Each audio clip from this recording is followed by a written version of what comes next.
На бисера. С мен Най-добър. също най-накрая сме се събрали. Да. Да, събрали сме се Бомбата. цялата махала. Гергутка и Камен. Как се яде? Ето Камен ядем за първи път нещо от бисер, такъв бургер. Кажи ми нещо. не от първи път. Добре, няма значение. Картофките са брутални. Буквално. Имат вкус на топла любов. Гореща. Хора! Насоли си ги. Най-хубавото Елата на бисер. най-хубавото е при бисер. Да.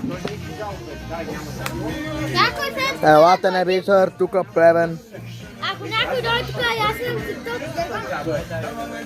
Ако дойдете в бисер тук, ще получите автограф от мен. Сега ще видите реакцията.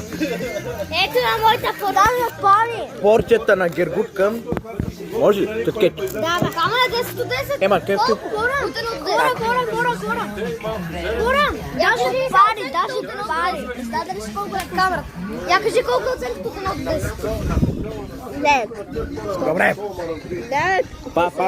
Пак е добра 9 плюс 1, 9 плюс 1 каза. 10. Добре. Елате тук. Я освен тук цаца 10 от 10. Добре. Бисер, най-добре. Елате тук. Тук е най-доброто място. Като там бургерите са брутални. така. Макдоналдс ли? По-добре, по-добре бисер, колкото Макдоналд, кефси, такива работи. Имам чушако. Хора.